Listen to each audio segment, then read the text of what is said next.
Esselamu Aleyküm ve Rahmetullahi ve Berekatuhu. Əziz və dəyərli müsəlmanlar, dəyərli bacı və qardaşlarım, dəyərli dinləyicilər, ilk öncə özümə, sonrası hər birinizə uca böyük olan Rəbbimizdən haqq təqvası ilə qorxmağı nəsihət edirəm.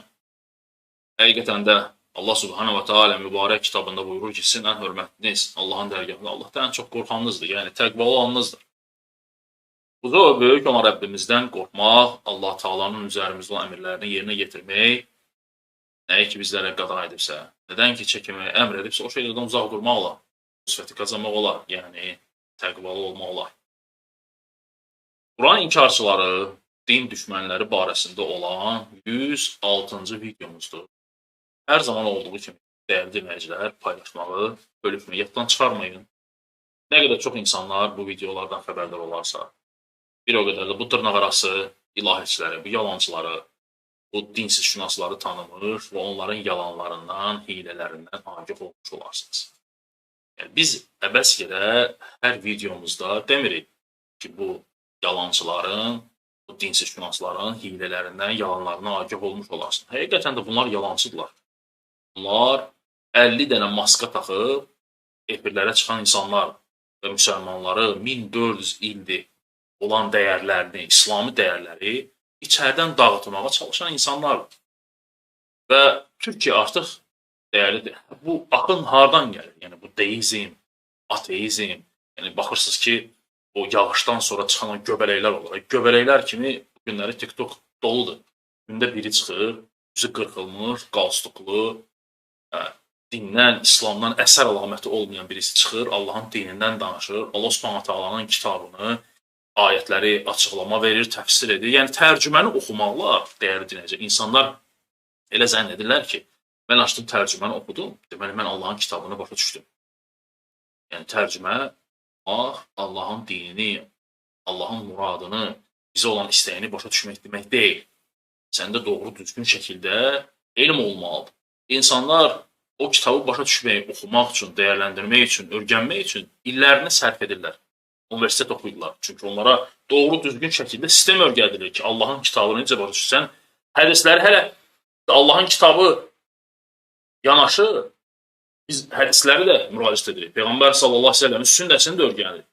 Lakin baxırıq ki, bunlar hələ sünnəti də inkar edirlər. Sünnəti inkar etməklə bərabər və bunlar istəyirlər ki, Allahın kitabını başa düşsünlər. Və eşitmisiniz, bu dinsiz şünasın da hər dəfə öz videolarında gətirdiyi bir misal var. Sorğulayın, Allahın kitabını fərq edin, sorğulayın, maraqlan. Və bu sözləri əbəs yerə deməyin. Sorğulamağı biz də inkar etmirik. Bəli, sorğulamaq lazımdır. Lakin nəyə əsasən sən sorğulamaqsan?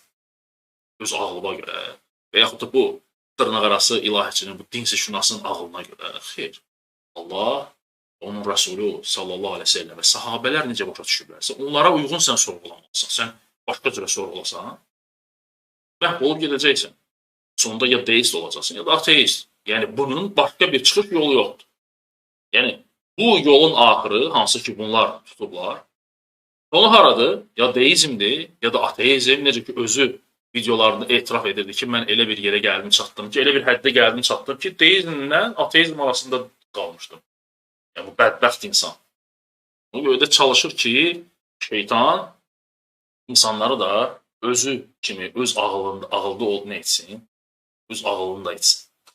Buna görə də qardaşlar, hər dəfə biz yeni videolar çəkirik. Bu bir neçə video, bu gördüyünüz kimi Yaşar Nuri Öztürk'dür. Türkiyədə dinsizlərin, imansızların, necə ki bizdə ateistlərin, deistlərin sevdiyi bu dinsiz şünasdır. Türkiyədə də ateistlərin, deistlərin sevdiyi bir şəxsdir bu. Dünyasını dəyişib, ölüb gedib. Lakin insan məqsədli şəkildə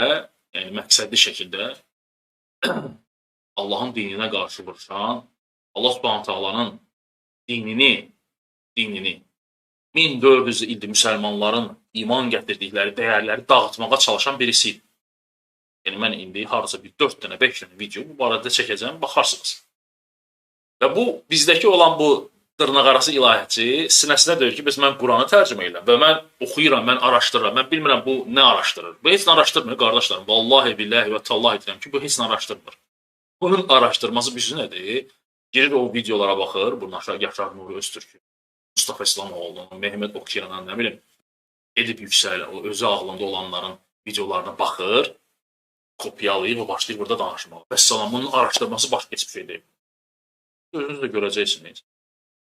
Və bu belə deyək, proje Türkiyə artıq bu projeni keçib. İllərdir Türkiyədə olan dindarlar bu dinsizlərə qarşı mübarizə aparıblar. Lakin bu günləri bizə bu təzə gəlir. Seriallarından, Türkiyə ilə əlaqələrdən görürsən ki, bu dinsizlik axını bizlərə gəlir bu günləri müsəlmanlar arasında. Bu dinsizlik yayılır. Baxın, yüzü qırxılı, saqqallı, saqqalsız, qalstukla efirlərə Türkiyəyə çıxardılırdı bu insanlar. Və efirlərdə Allahın kitabı ələ salınır, ayətlər öz ağıllarına görə yazılır və Peyğəmbər sallallahu aleyhi ve sellemin Muhammedun Rasulullah şəhadəti isə inkar edilir. Yəni, məqsəd bu olur. Və dəyərli dinləyicilər, tövsiyə edirəm, bu videolara silsilə olacaq, diqqətlə izləyin. Deməli, bu dinsizlərin məsləhət bildikləri təfsir kitabları soruşurlar. Məsələn, bizdəki bu dırnaqarası ilahiçidən də soruşurlar ki, biz hansı kitabları, tərcümələri, Quran-ı Kərim tərcümələrini bizə məsləhət görürsün oxuma. Onların məsləhət gördükləri bir dənə kitab olub və yaxud da 1-2 kitab. Mehmet Okyan'ın 20 ciddi Quranın təfsiri var, bilmirəm. Hədisləri inkar edən adamdır. Bu 20 cild təfsir necə yazıb, mən başa düşəmirəm. Deməli, bu da məsləhət gördüyü bir tərcüməçi var, Muhammed Əsəd adında. Və deyir ki, mən Muhammed Əsədi məsləhət edir. Və həmçində Türkiyədə olan bu dırnaqarası ilahiçilər də hamısı eyni Muhammed Əsədi məsləhət görür. Və məsələn, Muhammed Əsəd, mən də dedim, görüm ki, girib bir baxım görüm bu kişi kimdir, bu Muhammed Əsədi, amma bunu tərifləyir. Qardaşı, Yahudi. Əsl adı Leopold Weiss'dir. Leopold Weiss'dir. 1900-cü ildə Ukraynanın Lvov şəhərində doğulub. Atası, anası Yahudi olub. Orada doğulublar sadəcə. Orada doğulub. Və atası Yahudi hamamlarında olub. Yəni, o rahiblər yoxdur, eləncə bir şey olub. Və sonradan 20 yaşında deyilənə görə İslamı qəbul edib, Allah bilir doğrusunu. Və bu cürə kitablar yazıb, Məkkəyə gedən yol və yaxud da Road to Məkkədə belə bir adlı kitabda ingilisində, sonra təfsir kitabı yazıb, Quran və Türk dilinə də tərcümə olunur. Bunlar da bu kitabı məsləhət görür və bu dırnaqarası bu ilahiyyatçı da bu kitabı məsləhət görür. Və Yahudi, yəni Yahudi hansı ki bunların məsləhət bildiyi nədir? Quran-ı Kərimi təfsir edən kimsə. Biz həmişə də demişik ki, qardaşlarım, yəni bunların, maskalarının arxasında çox şeylər gizlənir. Yəni inanmayın bunların bu üzü qırxılı olmalarına, qalstukla çıxmalarına, belə efirlərə çıxmalarına. Bunlar yalancıdırlar, qardaşlarım. O maskanın altında düz deyil, bir var adamda bir dənə 2 dənə maska, bunlarda maskalar çoxdur. Hər dəfə dəyişirlər də, o qələmon olur, o kameleon, onun kimi dəyişirlər sifətləri. Və inşallah, baxın, gətirmişik Yaşar Nuri Öztürkün dediklərini və həmçində bu, bizdəki olan bu dırnaqarası ilahiçinin dediklərini. Baxın, görün, kimlə kopyalayıb, dəyərli deməkçilər.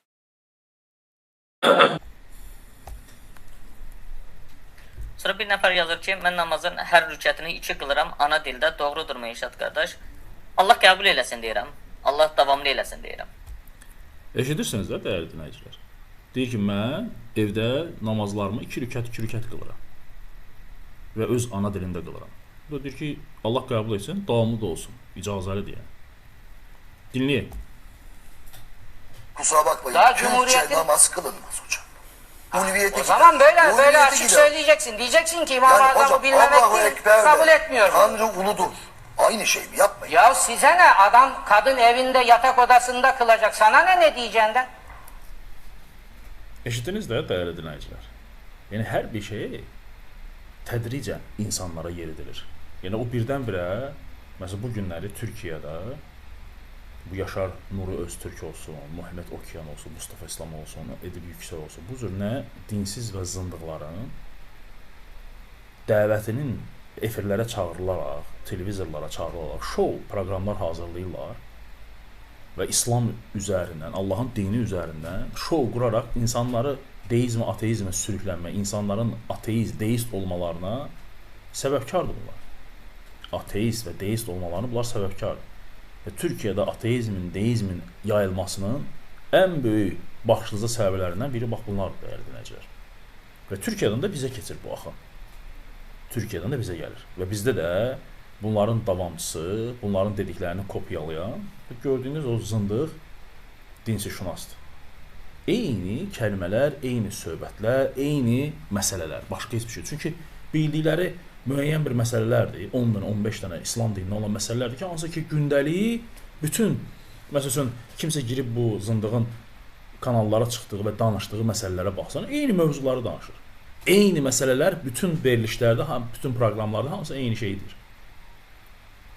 Və onların bu dəvəti də tədricən insanlara yeridilir. Birdən-birə o gəlib deyə bilməz ki, Quran boş şeydir.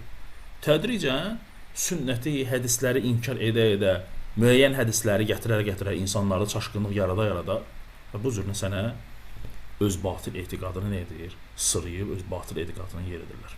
Dinləyək, dəyərli dinləyicilər, görün sonra nə danışırlar. Rüfət Hüseyin yazar ki, salam İnşaat bəy, namazlarda sünnət qılmaq vacibdirmi? Rüfət bəy, sünnət namaz deyilən bir namaz yoxdur. Bu sonradan ortaya çıxarılmış bir məsələdir. Bəzən uşaq vaxtı bizə də öyrədirdilər ki, sünnət namazı nəyə görə qılırdıq? Məsələn, qıldığımız zaman belə bir fikir formalaşırdı ki, Məhəmməd Peyğəmbər axirətdə bizə şəfaət eləyəcək, ona görə biz belə bir namaz qılırıq, ancaq bunun doğru tərəfi yoxdur. Eşitdiniz də, dəyərli dinləyicilər? Sünnət deyilən bir namaz yoxdur. Yəni Peyğəmbər sallallahu əleyhi və səlləm bizə öyrətdiyi sünnət deyilən bir namaz yoxdur. Deyir ki, bizə öyrədirdilər ki, uşaq vaxtı ki, kim göz sünnətləri qılsa Peyğəmbər orada şəfaətçi olacaq. Yəni belə bir şey yoxdur deyir. Bu günləri, dəyərli dinləyicilər, insanların əksəriyyətinin namazları idmandır. Namaz qılırlar, necə ki, bunun üçün deyirlər ki, abi gəlir axı məsciddə görmüşük yox. Namazları idmandır. Bəzilərinin oruç tutmaları pəhriz saxlama, arıqlama, fiqura saxlama üçün oruç tuturlar. Ümrələri, həcləri isə turizmdir və salam.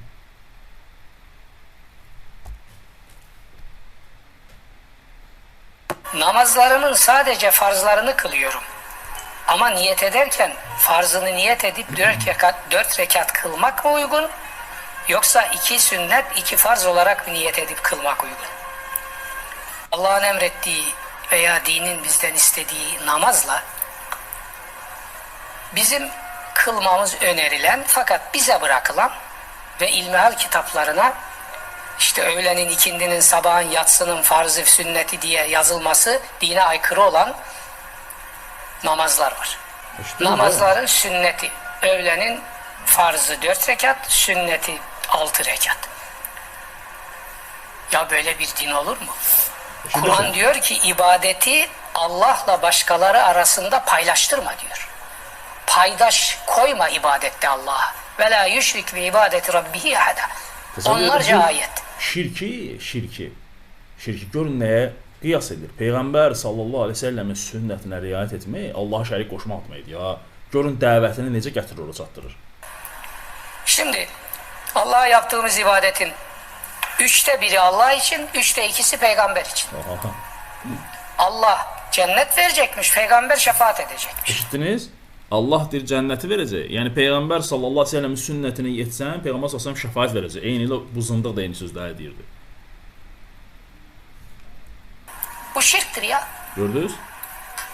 Kur'an bunu yıkmak için geldi. Ebu Cehil böyle namaz kılıyordu. Böyle diyerek kılıyordu.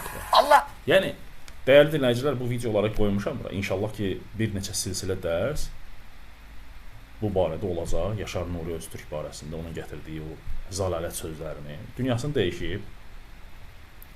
Lakin özündən sonra çox pis bir yol qoyub. Hansı ki, bu günləri bizdə də buna qulaq asanlar var, insanlar. Şeytani bir yol qoyub, şərli bir yol qoyub. Və baxmışam orada, araşdırmışam bəzi şeyləri, özünü də zinada ittiham ediblər. Bilmirəm, xadiməsi ilə, qulluqçusu ilə zina edilmiş. Belə bir şeyləri var idi. Halda dünyasını dəyişib, Allahın hesabatında da hesab verir Allaha. İşimiz yox oyunda. Lakin insan özündən sonra çox şərli bir yol qoyub və hətta reinkarnasiyaya inanan bir insandır. Reinkarnasiya bilirsiniz nədir? O Hinduizmdə, Buddizmdə inancdır. Onlar deyirlər ki, insan dünyasını dəyişəndən sonra onun ruhu itə, pişiyə, sıçana gedir, nə bilim, bitkilərə, ağaca gedir. İndi bilmirəm onun ruhu hansındadır, itdə, pişikdədir, amma fakt bu belə inancı var, dəyərli dinləyicilər. Ona görə tövsiyə edirəm ki, dərsləri dinləyin. Bir çox şeylərin, yəni özünüz də şahid olacaqsınız ki, necə bunlar insanların deizmi, ateizmi düşmələrinə səbəbkardırlar. Hətta videolar qoyacağam ki, ateistləri, deistləri necə tərif edirlər bunlar. Necə onların tərəfini salır. Eyni ilə bizdəki bu zındıqdır. Ateistlər, deistlər necə tərəflərini saxlayır. Allaha əmanət olun. Əssəlamu aleykum və rəhmətullah və bərəkətuh.